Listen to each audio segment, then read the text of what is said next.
Right now, someone is standing in the middle of a decision about you, and it is far more serious internally than anything they are showing on the surface. What looks like distance, silence, or emotional uncertainty from them is not actually emptiness. In reality, there is a quiet storm of thought running underneath it all.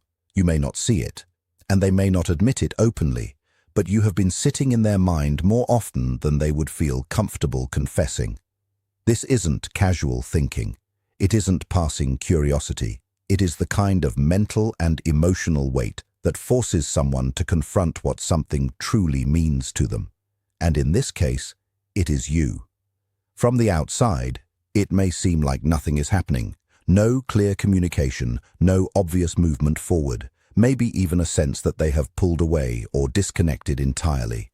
But internally, they are positioned at a crossroads that feels emotionally significant to them, even if they cannot fully articulate why. The choice they are circling around is not small. It is not just about replying, reaching out, or staying silent. It is about whether they move closer to something real or retreat back into what feels safer. Whether they step toward emotional exposure or remain behind the protection of distance and control. And what makes this more complicated is that you are not just another person in their experience. You have become tied to something deeper in their inner world. Not just memories or conversations, but a feeling of significance they cannot easily dismiss. They are essentially weighing two internal forces: the pull toward connection with you and the instinct to protect themselves from uncertainty, vulnerability, or past emotional pain. That conflict does not stay quiet. Even when they appear composed, it continues underneath their daily life. They might be functioning normally on the outside, working, socializing, smiling when needed, but internally, their mind keeps returning to you in moments of stillness. Late at night, early in the morning, or in those brief gaps when everything goes quiet, the thoughts become louder and harder to avoid. In those moments, questions surface that they cannot easily shut down. What happens if they move closer and it fails again? What happens if they don't move at all and lose the opportunity completely? What if this connection actually meant something real, but fear stopped them from treating it that way? This is where silence is often misunderstood. Silence is not always lack of feeling. In many cases, it is overwhelm. It is hesitation. It is emotional processing happening without language. Some people withdraw not because they do not care, but because caring creates vulnerability they were never taught how to handle. There is a deeper layer here as well. When someone begins to associate a connection with emotional intensity, it can trigger both attraction and fear at the same time. You become linked in their mind with something meaningful, but also something that challenges their internal sense of safety. That is why your presence in their life did not just pass through them lightly. You affected something internal. You made them feel seen in ways that are not easily forgotten. You reflected parts of them they do not usually confront. And whether they understood it at the time or not, that creates a lasting imprint. Connections like that do not dissolve simply because communication slows down. They linger in the background of thought. They return in unexpected moments. A name, a memory, a feeling that surfaces without warning. This is also why the decision feels heavier than it logically should, because the real decision is not only about you, it is about who they become in the presence of this connection, whether they are willing to grow into it or retreat into something familiar. Growth is rarely comfortable for the ego. It asks for honesty, vulnerability, and responsibility. And when someone is not fully ready for that, they begin to hesitate. Not necessarily because of you, but because of what the connection requires from them internally. At the same time, their mind does not stay in one place. It moves between clarity and fear. One moment they can feel the pull toward you very strongly, remembering ease, understanding, or emotional warmth. And the next moment, doubt enters and reactivates old fears, past experiences, or self-protection mechanisms. This back and forth creates emotional paralysis. They do not fully move forward, but they also do not fully let go. Instead, they remain suspended in thought, replaying moments, analyzing meaning, and trying to predict outcomes that cannot actually be controlled through thinking alone. What complicates this even more is the fear of inadequacy. When something feels meaningful, it also begins to feel like something that must be handled correctly. And that pressure can make someone question whether they are enough, whether they are stable enough, or whether they can sustain what the connection would require. So instead of acting, they think. Instead of deciding, they delay. Not always out of indifference, but out of uncertainty about themselves. Meanwhile, your role in this dynamic is not passive either. The way you carry yourself, the way you respond to uncertainty, and the way you value your own emotional space all begin to shape the direction of what happens next. Because at a certain point, connection is no longer only defined by what the other person does, but also by what you are willing to remain available for. There is a turning point in many situations like this where the dynamic shifts. Sometimes it happens when the person finally chooses to move forward. Other times, it happens when the other side stops waiting in uncertainty and begins to reclaim their own emotional direction. Because what you constantly chase tends to define you, but what you decide to accept or release begins to transform you. And in the background of all of this, something is still unfolding in them. Every memory, every emotional echo, every moment of understanding they experienced with you does not disappear. It resurfaces, it gets reevaluated, it starts to look different as time passes. They begin to recognize that what they felt with you was not random. It carried depth, it carried emotional clarity, it made life feel different, even if only for a moment. And once someone has felt that, it becomes harder to fully unfeel it. This is why the internal movement continues, even in silence, even in distance, even in avoidance. Something inside them is still processing what this connection actually meant.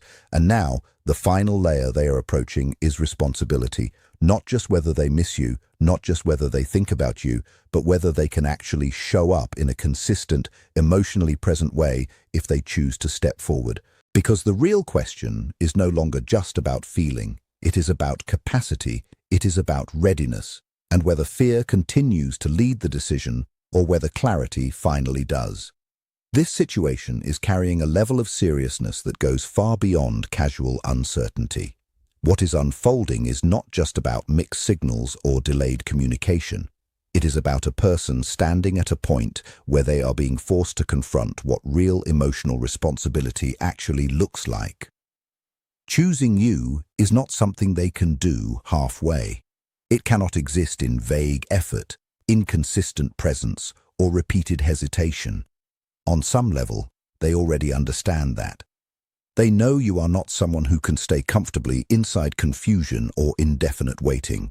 You require clarity, honesty, and emotional integrity, and that is exactly where the resistance begins. Because choosing you would mean stepping into a version of themselves that cannot rely on avoidance anymore. It would require consistency, accountability, emotional presence. And for someone who is used to retreating when things feel intense, that kind of shift is not simple, it is confronting. Growth always carries discomfort, and right now, they are standing right at that threshold between remaining in emotional safety and stepping into emotional responsibility. That is why the hesitation feels so strong. At the same time, something has changed in you. Even if you are not saying anything directly, even if there is silence between you, your energy is no longer positioned in the same place it used to be. You are not chasing. You are not over-explaining. You are not trying to hold something together by force. Instead, you are becoming more grounded in yourself, and that shift changes everything. Because when one person stops pursuing, the dynamic loses its imbalance. The sense of control the other person may have unconsciously relied on begins to dissolve. And when you stop waiting in the same visible way, reality becomes harder to ignore. It becomes clearer that your life is continuing forward regardless of their indecision. Your worth is no longer suspended in their ability to choose. And that realization creates pressure, not from anything you are doing directly, but from the consequences of their own delay. This is where urgency begins to form internally for them. Not because you are forcing anything, but because the possibility of losing access to something meaningful becomes real in their mind. They start imagining outcomes they had previously postponed thinking about, your distance becoming permanent or your attention shifting fully elsewhere. And with that imagination becomes discomfort. They begin to recognize that what they felt with you was not ordinary. That sense of connection, presence, and emotional recognition does not easily repeat itself. It lingers in memory. It becomes a reference point, and everything else starts to feel comparatively less significant. At the same time, fear starts to surface more clearly. Fear of not being enough. Fear of repeating past mistakes. Fear of finally stepping forward and failing at something that actually matters to them. And when something feels meaningful enough to lose, people often become more cautious than courageous. Sometimes that caution looks like delay. Sometimes it looks like emotional distance. And sometimes it even looks like logic or reasoning. But underneath it is hesitation rooted in vulnerability. Because stepping toward you would mean being seen more fully. It would mean being emotionally accountable in a way that cannot be easily escaped. And for someone who has built protective patterns around themselves, that level of exposure can feel overwhelming. But alongside that fear, there is also recognition. They are aware of your growth. They can sense that you are not in the same emotional position anymore. You are not shrinking your life around uncertainty. You are not waiting in place. You are expanding, stabilizing, and reclaiming your own direction. And that is what makes the situation more intense for them internally. Because when someone realizes they are no longer guaranteed access to your presence, clarity becomes unavoidable. Indecision stops feeling neutral. It starts feeling costly. Every delay begins to carry weight. They begin to understand that silence does not preserve connection, it slowly changes it. And in that space, regret can start forming quietly. Not as dramatic emotion, but as awareness that something meaningful might slip away through inaction rather than rejection. At this stage, the real question is no longer simply whether they feel something. It becomes whether they are willing to act in alignment with it. Because feeling alone is not enough to sustain a connection like this. It requires responsibility. It requires consistency. It requires showing up even when fear is present. And that is where the decision becomes personal, not just relational. At the same time, your role in this dynamic is no longer about proving anything or waiting for resolution. Your direction is becoming clearer. You are being asked to remain aligned with your own life, your own stability, and your own emotional clarity. Because the moment your life stops revolving around someone else's uncertainty is often the moment the entire dynamic shifts. Either they step forward with real intention, or they step out of the space they cannot fully occupy.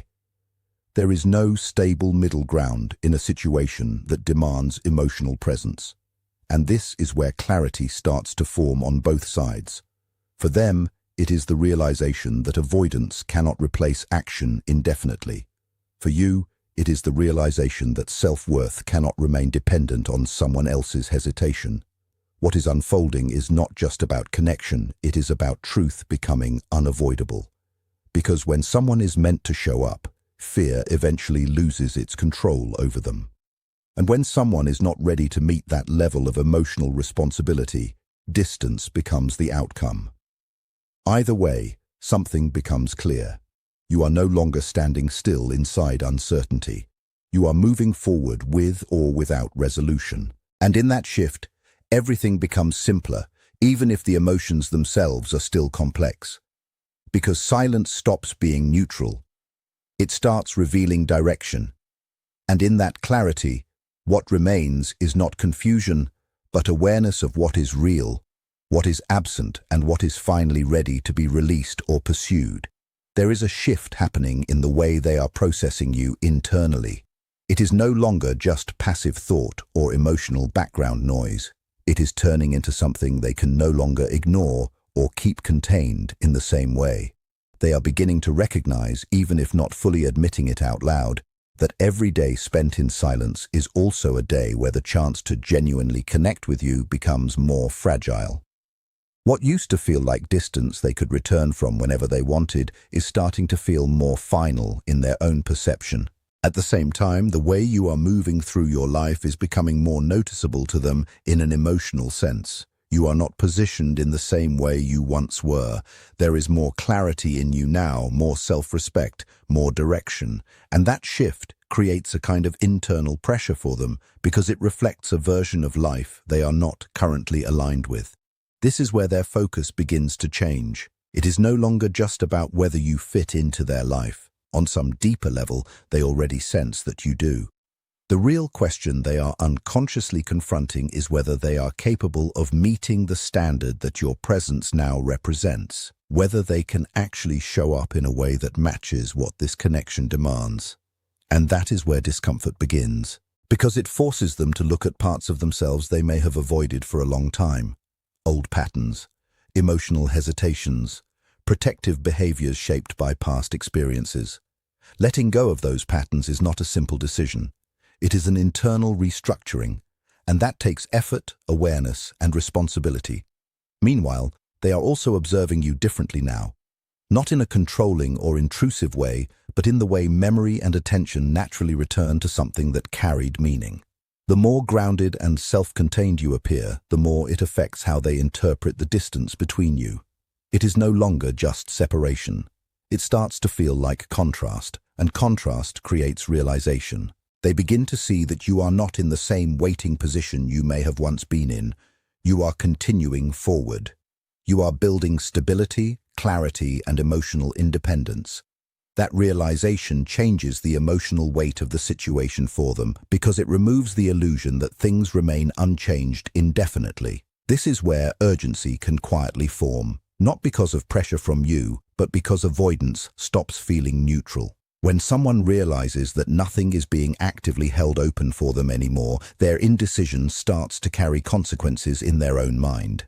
They begin to imagine outcomes they previously postponed thinking about, such as you fully moving on, emotionally or otherwise, and that thought forces reflection. They start revisiting memories with more clarity, not just what happened, but how they felt around you, the sense of being understood, the emotional ease, the parts of themselves that felt more open or more alive in your presence. Those memories do not fade easily. They resurface when current emotional conditions feel less fulfilling.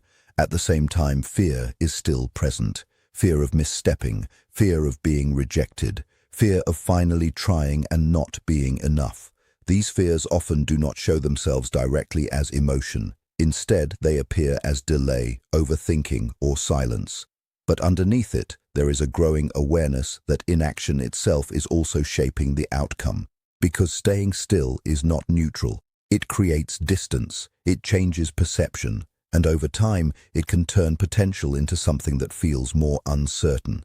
This is why the internal tension becomes harder for them to ignore. They are now caught between recognition and hesitation, between what they feel when they think of you and what they fear might happen if they act on it.